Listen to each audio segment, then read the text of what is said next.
हमारे साथ एक गार्ड साहब हैं।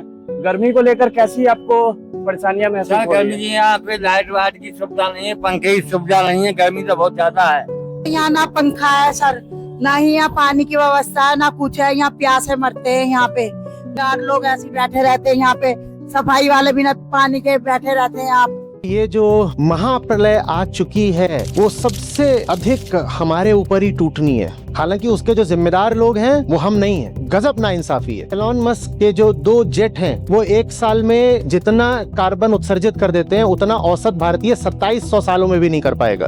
और अभी हम उस अमीर आदमी के पूरे फुटप्रिंट की बात नहीं कर रहे हैं, हम उसके सिर्फ 2 जेट्स की बात कर रहे हैं। और ये बात सिर्फ किसी एक अमीर आदमी की नहीं है, इन सबकी है। करतूत इनकी है, भुगतने हम वाले हैं। वो अपने आप को एक अलग प्रजाति ही मानते हैं। वो कहते हैं हम रहेंगे, हम बचे रहेंगे, और जब पृथ्वी पूरी आग लग जाएगी तो हम अपने रॉकेट पर बैठकर किसी और ग्रह में चले जाएंगे। समस्या सारी ये है कि उनकी राजनेताओं के साथ सांठगांठ है और हम उन राजनेताओं को भी पूछते हैं। हमारी आंखों के सामने हमारी ही जेब से पैसे लेकर के और हमसे ही वोट लेकर के हमें बर्बाद किया जा रहा है।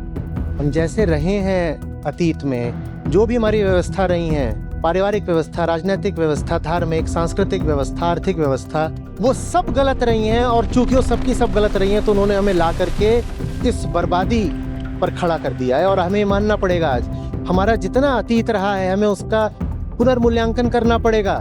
अपने बच्चों को हम कौन सी दुनिया दे रहे हैं? ये वो हमें कोसेंगे कि हमें क्यों पैदा किया, भुन भुन के मरने के लिए, रोस्टेड टू डेथ। आप बताओ, ये बेचारे जो दिहाड़ी मजदूर होते हैं इनका क्या होगा? ये कैसे दिन में काम करेंगे? और कंस्ट्रक्शन एक्टिविटी तो सब दिन में ही होती है। अगर कुछ मुट्ठी भर इंसान बच गए तो वो हमारी पीढ़ी से पूछेंगे कि तुम कितने बेवकूफ लोग थे यार, तुम राजनीति में घुसे हुए थे, तुम तूतू मैमे में घुसे हुए थे, तुम खेल, कॉमेडी, मनोरंजन इसमें घुसे हुए थे।